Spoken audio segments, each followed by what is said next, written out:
Okay. We're in volume 2 of Northanger Abbey, and I just found this really awesome video by Dr. Octavia Cox that I did post after my last video, but I'll probably post it after this one too because it's so good. And it's called Jane Austen's Writing Style, Isabella Thorpe, an Indirect Characterization. And then she posted in the video this review of Northanger Abbey or it's a review of Persuasion from 1818. And the review that Dr. Octavia Cox posted, it says, accordingly, our authoress gives no definitions, but she makes her dramatis personae talk. And the sentiments which she places in their mouths, the little phrases which she makes them use, strike so familiarly upon our memory as soon as we hear them repeated, that we instantly recognize among some of our acquaintance the sort of persons she intends to signify as accurately as if we had heard their voices. This is the forte of our authoress, and this is what I'm saying. This is also what I'm saying. And it's 200 years later. This is what I'm saying. Also, I feel that she doesn't describe characters very much. She's not like, and this person is this way, and here's the proof by what they say. She just has them say stuff, and it's so familiar, and that's such a good quote. And I'm gonna post the video again at the end, and there's a comment in the comment section that says, I love comments. Northanger Abbey taught me that if someone says they never think or care about themselves or money, you should run for the hills. And there's a Virginia Woolf quote in here that all of the great writers, she's the most difficult to catch in the act of greatness because it's so subtle. And there's also a comment under this video that I'm going to post that you guys can read the comments too. But it says, every time I read any Isabella Thorpe, I just imagine her as a modern day MLN boss babe, like a multi-level marketing pyramid scheme boss babe. So dramatic, over the top, and her constant appeal to emotion. She'd be at the top of the Hun pyramid. It's amazing how much of Jane Austen's life advice still holds true even 200 years later. Beware the person in any context who is too eager to get into your life. It's so beautiful. Let's keep reading. Janie.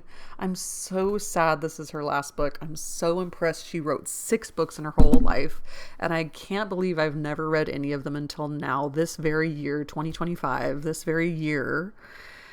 And it's so fun. I have so much dandruff, and it's just all over. Chapter 5 of Volume 2 of Northanger Abbey. Mr. and Mrs. Allen were sorry to lose their young friend, whose good humour and cheerfulness had made her a valuable companion, and in the promotion of whose enjoyment their own had been gently increased. Her happiness in going with Miss Tilney, however, prevented their wishing it otherwise, and as they were to remain only 1 more week in Bath themselves, her quitting them now would not long be felt. Mr. Allen attended her to Milsom Street, where she was to breakfast, and saw her seated with the kindest welcome among her new friends. But so great was her agitation in finding herself as one of the family, and so fearful was she of not doing exactly what was right, I've been there, and of not being able to preserve their good opinion, that in the embarrassment of the first 5 minutes she could almost have wished to return with him to Pulteney Street. Ugh, golly. People like me, and I've got to keep it up, and I don't even know what I'm doing to make them like me, but I need to keep it up, and now it's embarrassing. That's also a familiar feeling. It's like it's like she's an alien. Jane Austen is an alien, and she's so astute at picking up behavior that everybody who reads her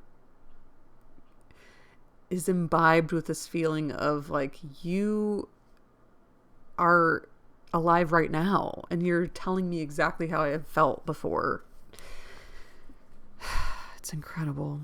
Miss Tilney's manners and Henry's smiles soon did away some of her unpleasant feelings, but still she was far from being at ease, nor could the incessant attentions of the general himself entirely reassure her. Nay, perverse as it seemed, she doubted whether she might not have felt less had she been less attended to. His anxiety for her comfort, his continual solicitations that she would eat, and his often expressed fears of her seeing nothing to her taste, though never in her life before has she beheld half such variety on a breakfast table, made it impossible for her to forget for a moment that she was a visitor. She felt utterly unworthy of such respect, and she knew not how to reply to it.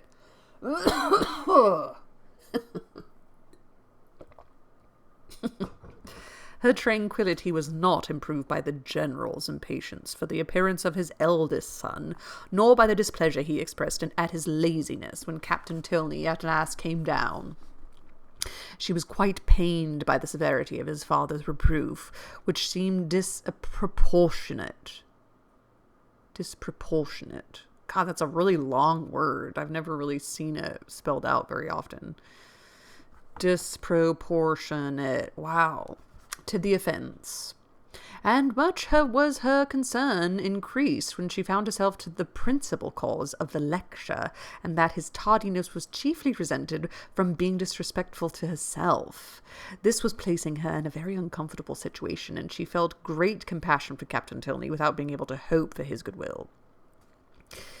Yeah, it's crazy when you meet people you really, really, really like, and then you go to their house, like you're having a sleepover and you go to their house and you're like, this is going to be amazing. And then the parents are like just yelling and like lecturing. And you're like, oh, why does this feel so bad? Like, I kind of want to go home, but I like them. But why are the parents being so You're just like, ooh, not every family is, you see the underbelly of these.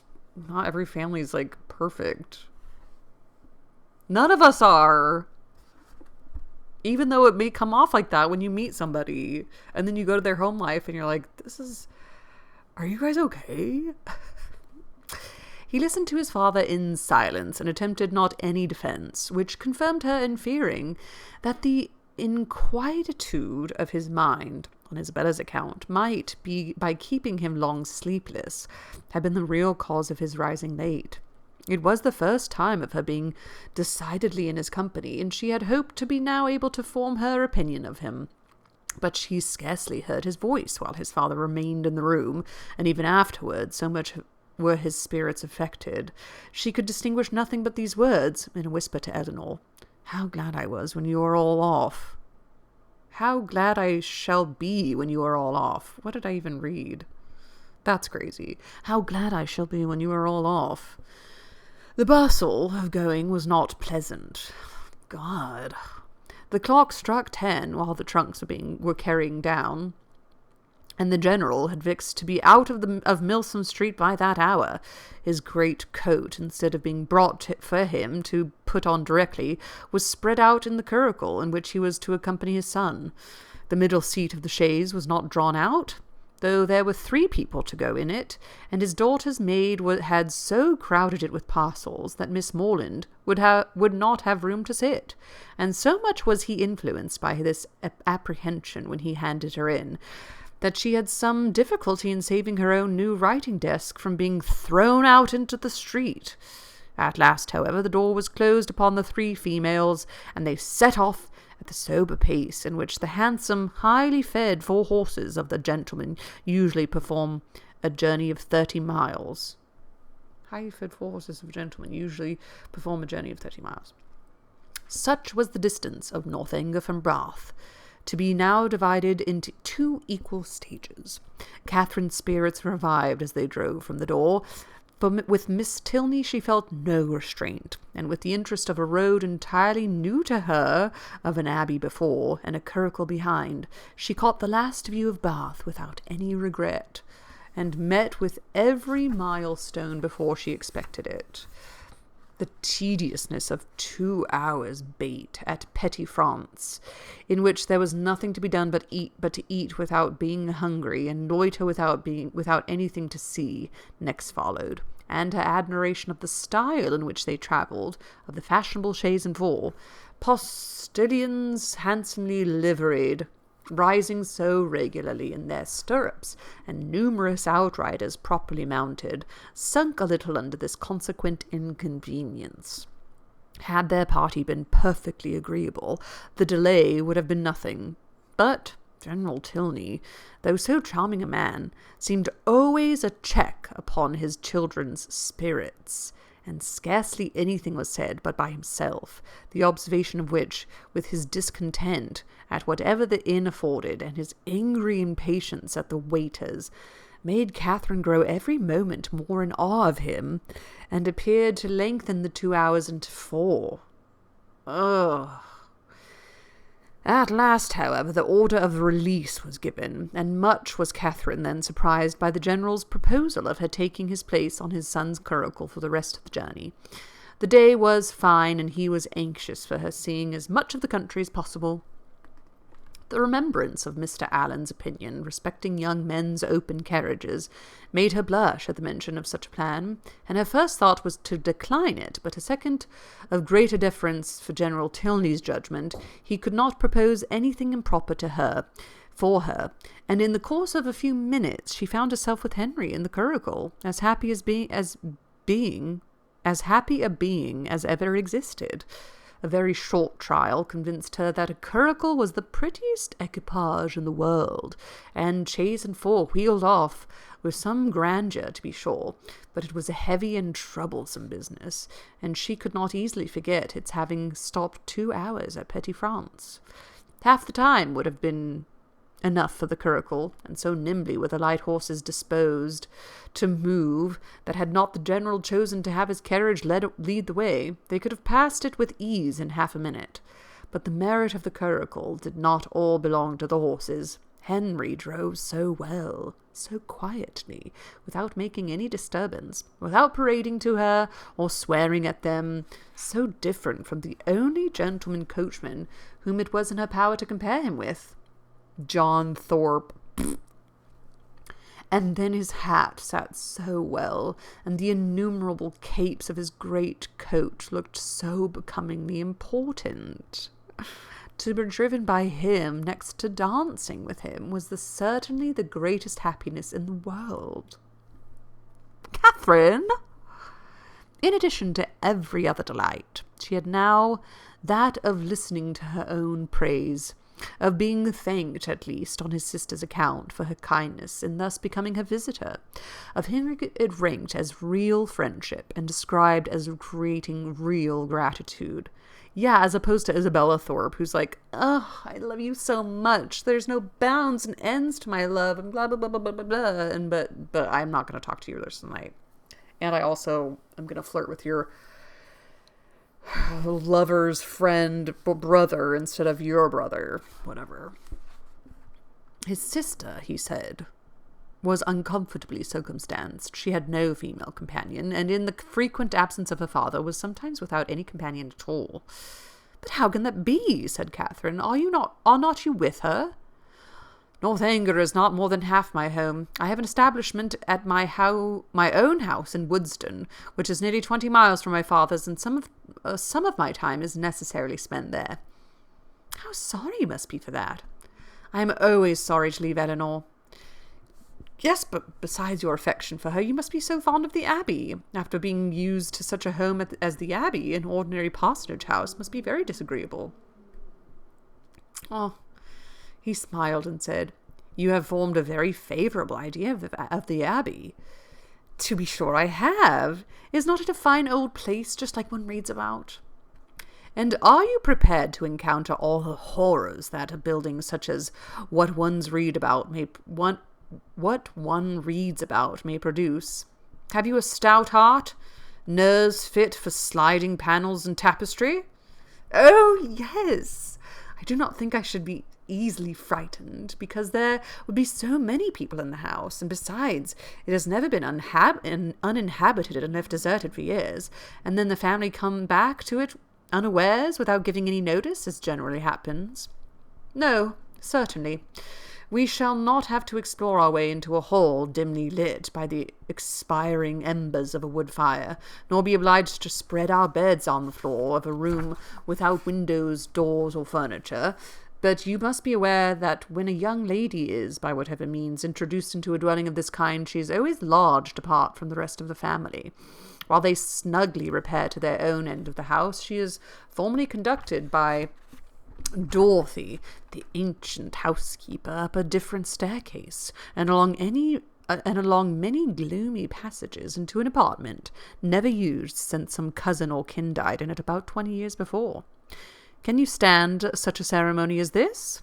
Will not your mind misgive you when you find yourself in this gloomy chamber, too lofty and extensive for you, with only the feeble rays of a single lamp to take it in its size, its walls hung with tapestry exhibiting figures as large as life, and the bed of dark green stuff, all purple velvet, representing even a funeral appearance? Will not your heart sink within you? Chapter 5 are we on? There's so many things in the back. Bait next to dancing. Never mind uninhabited. Incidentally, the case of the Castellanese and Radcliffe's Sicilian romance, here more likely to evoke Chateau Le Blanc and Mysteries of Udolpho, which Catherine has read. Okay, so he's quoting her books. Oh, we shall not have to explore Furniture Romance of the Forest from Chloe Chard. Okay. Young lady lodged with her family, the rest. Dorothy, 20 years before. Dorothy is an ancient, superstitious housekeeper at Chateau Le Blanc, the second mysterious castle in the mysteries of Udolpho. After long refusing to go near the rooms in which her previous mistress, the Marchioness de Villevaux, was poisoned a generation earlier, she does show them to Emily in the mysteries of Udolpho. Oh, he's like quoting her books. Okay, so all of these little things are things from Mysteries of Udolpho. Cute. He's comparing it to a book she really likes. I love Henry. Oh, but this will not happen to me, I am sure. How fearfully will you examine the furniture of your apartment, and what will you discern? Not tables, toilets, wardrobes, or drawers, but on one side, perhaps, the remains of a broken lute, on the other, a ponderous chest which no efforts can open, and over the fireplace the portrait of some handsome warrior whose features will so incomprehensibly strike you that you will not be able to withdraw your eyes from it. Dorothy, meanwhile, no less struck by your appearance, gazes on you in great agitation, and drops a few unintelligible hints. To raise your spirits, moreover, she gives you reason to suppose that the party of the Abbey you inhabit is undoubtedly haunted, and informs you that you will not have a single domestic within call. With this parting cordial, she curtsies off. You listen to the sound of her receding footsteps, as long as the last echo can reach you, and when with fainting spirits you attempt to fasten your door, you discover, with increased alarm, that it has no lock. Oh, Mr. Tilney, how frightful. This is just like a book. But it cannot really happen to me. I am sure your housekeeper is not really Dorothy. Well, what then? No further to alarm, perhaps, may occur the first night. After surmounting your unconquerable horror of the bed, you will retire to rest and get a few hours' unquiet slumber. But on the second, or at farthest the third night from your arrival, you will probably have a violent storm. Peals of thunder so loud as to seem to shake the edifice to its foundation will roll round the neighbouring mountains, and during the frightful gusts of wind which accompany it, you will probably think you discern, for your lamp is not extinguished, one part of the hanging more violently agitated than the rest. Unable, of course, to repress your curiosity in so favourable a moment for indulging it, you will instantly rise, and throwing your dressing gown around you, proceed to examine this mystery. After a very short search, you will discover a division in the tapestry, so artfully constructed as to defy the minutest inspection, and on opening it, a door will immediately appear, which door being only secured by massy bars and a padlock, you will, after a few efforts, succeed in opening, and with your lamp in your hand, will pass through it into a small vaulted room. This is reading like a Guillermo del Toro movie. Can't wait to go see Frankenstein. No, indeed, I should be too much frightened to do any such thing. What? Not when Dorothy has given you to understand that there is a secret subterraneous communication between your apartment and the chapel of St. Anthony, scarcely 2 miles off. Could you shrink from so simple an adventure? No. You will proceed into this small vaulted room, and through this into several others, without perceiving anything very remarkable in either. In one, perhaps, there may be a dagger, in another, a few drops of blood, and in the third, the remains of some instrument of torture. But there being nothing in all this out of the common way, your lamp being nearly exhausted, you will return towards your own apartment. In repassing through the small vaulted room, however, your eyes will be attracted towards a large, old-fashioned cabinet of ebony and gold, which, though narrowly examining the furniture before, you had passed unnoticed. Impelled by an irresistible presentiment, you will eagerly advance to it, unlocking its folding doors, and search into every drawer, but for some time without discovering anything of importance, perhaps nothing but a considerable hoard of diamonds. At last, however, by touching a secret spring, an inner compartment will open. A roll of paper appears. You seize it. It contains many sheets of manuscript. You hasten with the precious treasure into your own chamber, but scarcely have you been able to decipher. O thou, whomsoever thou mayest be, into whose hands these memoirs of the wretched Matilda may fall, when your lamp suddenly expires in the socket and leaves you in total darkness. Oh, no, do not say so. Well, go on.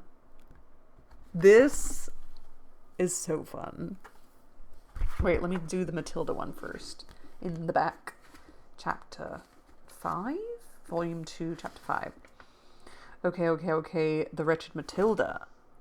Yes. Matilda is the name of one of the 2 victimized heroines in Walpole's Castle of Otranto. The other is called Isabella in Sophia Lee's The Recess, a still more significant source for Radcliffe and perhaps Austen. The heroines are Matilda and Eleanor. Cabinet of ebony and gold. Rolls of paper appear. The ebony and gold cabinet belongs to Northanger Abbey's guest room, and the diamonds to Henry's invention, but he returns to Adeline's adventures with the roll of paper which falls out of a decaying bedstead. Wow. This is so fun. And you know that Catherine is eating this up because she loves her books. But Henry was too much amused by the interest he had raised to be able to carry it farther. He could no longer command solemnity either of subject or voice, and was obliged to entreat her to use her own fancy in the perusal of Matilda's woes. Catherine, recollecting herself, grew ashamed of her eagerness. And began earnestly to assure him that her attention had been fixed without the smallest apprehension of really meeting him what he related. Miss Tilney, she was sure, would never put her into such a chamber as he had described. She was not at all afraid. It's like you just can't get too excited and taken over by your feelings, or it's like you're flirting and you guys have to instantly get married or something in this time. Golly. As they drew near to the end of their journey, her impatience for a sight of the Abbey, for some time suspended by his conversation on subjects very different, returned in full force, and every bend in the road was expected with solemn awe to afford a glimpse of its massy walls of grey stone, rising amidst, here we go, a grove of ancient oaks, with the last beams of the sun playing in the beautiful splendour on its high Gothic windows. Why is that in the back also? What about Gothic windows? What about it? Radcliffe's Gothic is richly descriptive, as often evoking scenes of lush or picturesque beauty as the more forbidding sublime.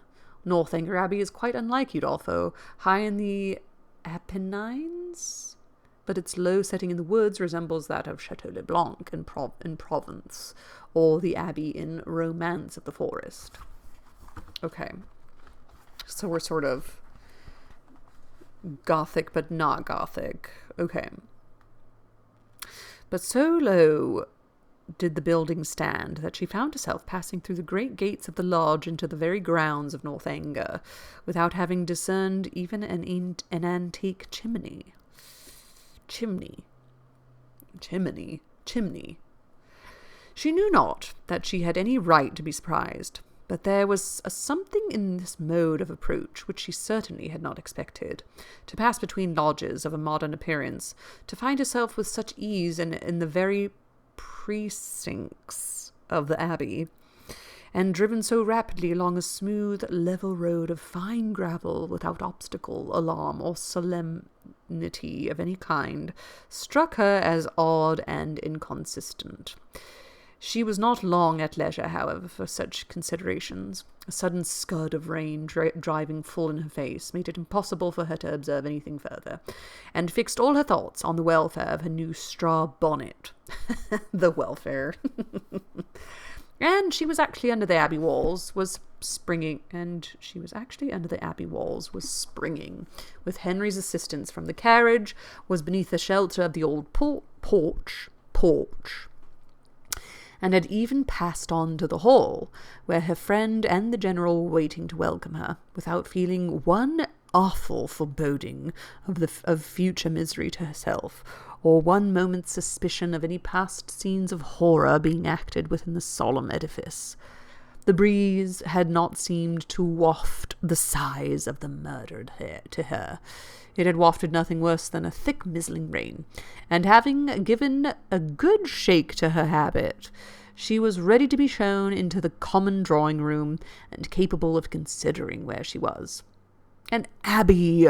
Yes, it was delightful to be really in an abbey.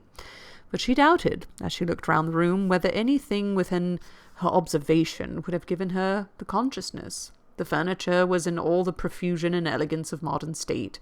The fireplace, which she had expected the ample width of and ponderous carvings to former times, was contracted to a Rumford, with slabs of plain, though handsome marble, and ornaments over it of the prettiest English china. The windows, to which she looked with peculiar dependence, from having heard the general talk of his preserving them in their Gothic form with reverential care, were yet less what her fancy had portrayed. To be sure, the pointed arch was preserved, the form of them was Gothic. They might